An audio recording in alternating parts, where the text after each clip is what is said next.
will ensure that they qualify for CHAN 2014, which will be the first time they will be qualifying for that tournament. We're leaving that now, going straight to the Women's League and, of course, the Nigerian Football Federation. By tomorrow, they will be appointing the technical crew for the Super Falcons. It's been a long time coming. I believe they're doing this simply because they receive a call, kind of a message from Japan, where the Super Falcons, they're expected to play Japan in a friendly, and this will also boost them to prepare for the African Nations Cup coming up next year, and, of course, the 2015 FIFA World Cup. Yeah, you say it's a good one, finally. Yeah, it's a good one. It's been a long time coming, and it's actually a shame that the Super Falcons have gone this long without a technical crew in place. And it seems to me like we forget these girls used to bring smiles to the faces of Nigerians when our boys used to really mess up.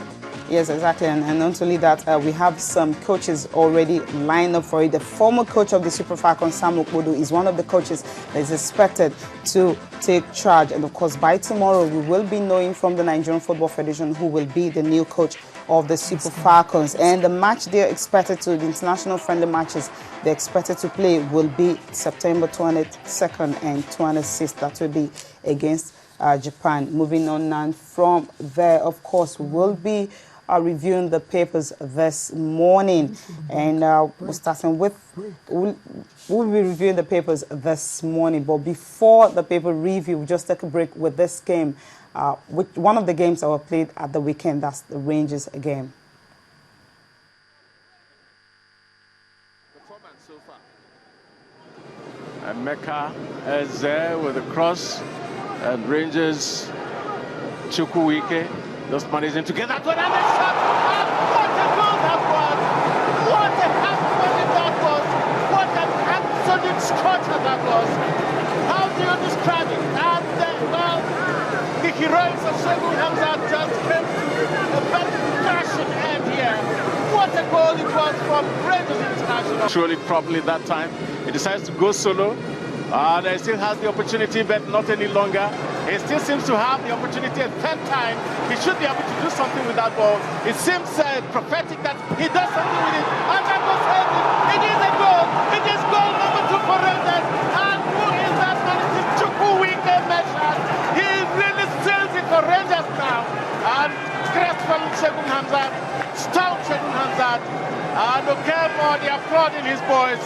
It seems to have been all well that ends well at the end of it. Well, finally, Christian Obiozor brought something to the table. He was wonderful there. That's what they call persistence. He simply refused to die, simply refused to let the ball get into touch. He maintained his balance, his composure. When he finally killed his ball, had the presence of mind to watch the run of Chukwuike, and who you have to give a lot of credit to. He sneaked in behind the defender there, managed to get his foot there.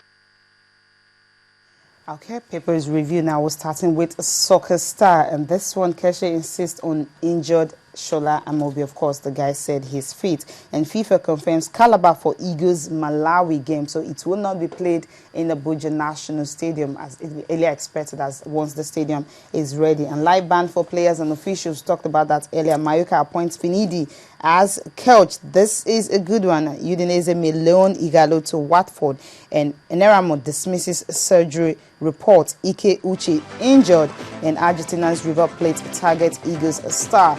And Cote d'Ivoire coach mobilizes fans against Super Eagles. Are they the ones to play the game? Let's look at what we have in Complete Sports. Yeah, on the Complete Sports today, we have interesting stories here. We have Tata is the new Barcelona coach. I think we have more on the show later on. There's another one here about Amir be fit for Mandela. We've seen that one already, and it's either Cesc or nothing. That's David Moyes. They're really pursuing Cesc Fabregas, and it's going to be interesting to see what happens at the end of the day.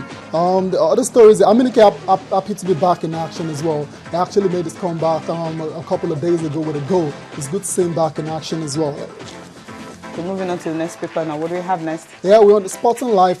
Sporting Life, majorly same stories as well. So Man United make £35 million second bid for Fabregas.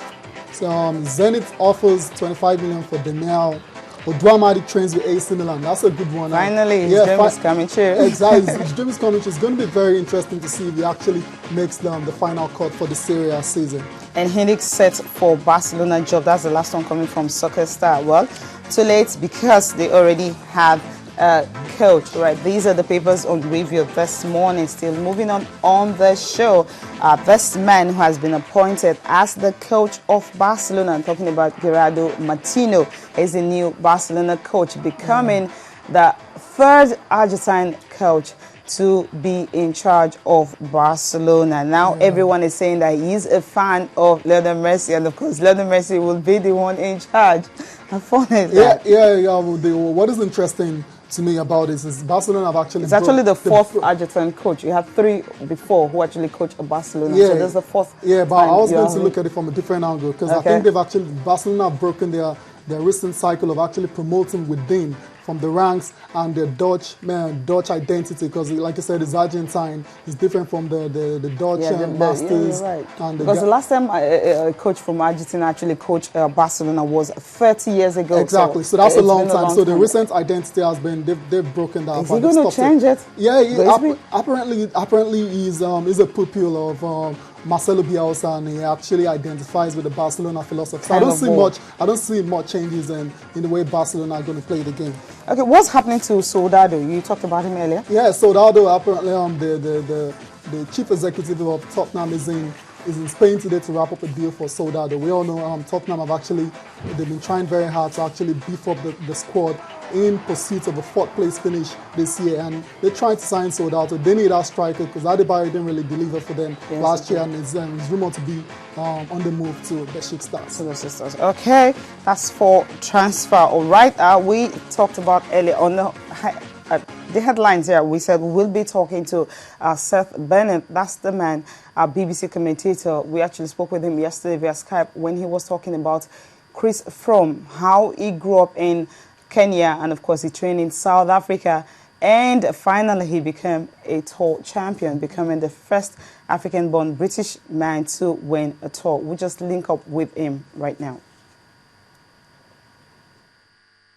Winning Tour de France back-to-back, and of course it's also the first time after the Lance Armstrong's doping saga. I think it's a difficult one because I think there's a lot of belief in Chris Froome. There's also a lot of belief in the man behind Team Sky, a gentleman called Sir Dave Brailsford, who, has masterminded the success of Sir Bradley Wiggins. He's masterminded the success of Chris Froome this time around, and they do that very much on the basis that they are a clean team. They're a team that are going to do the little things to get gains rather than to cheat. So, they make sure they have the best bus. They make sure that they have the opportunity to get to the hotel before any other team afterwards. They sleep on the right beds. They sleep in the same beds. They eat the right food. So they do it millimetre by millimetre, second by second, they improve themselves. So I think the attitude across the UK has been very much about the fact that, it's a great thing to now have a winning streak in the Tour de France. It took 99 years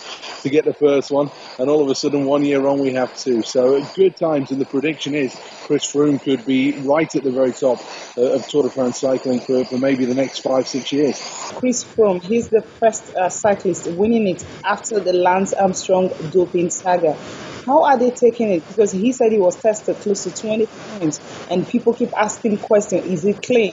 I think Chris Froome is somebody who is adamant he is clean, and if you listen to what he said on the Champs-Élysées when he stood there and made his winner's speech, he said, "This is the yellow jersey that will stand the test of time." And by that he means that you test me as many times as you want, and in 20 years, if you've got new testing methods, you can go through everything all over again. I will be clean. I am a rider who is clean. And all the way through this questions, particularly from the French media, have come to him saying that there's no way you can produce the level of performance that he has and be a clean rider. They compared him to Lance Armstrong, and he's come through with flying colours. And I think that's the biggest thing. The head of his team, Sir Dave Brailsford, said that this is an era now that has a new generation of riders, and Chris Froome is the right man to lead the new generation of clean riders into that next level and the next opportunities that they'll have. When did he join Team Sky, and how long was he in Africa? Well, Chris Froome grew up in Kenya. He's a Kenyan. He was there early on in his life before eventually he moved to South Africa. And it was in South Africa that he got a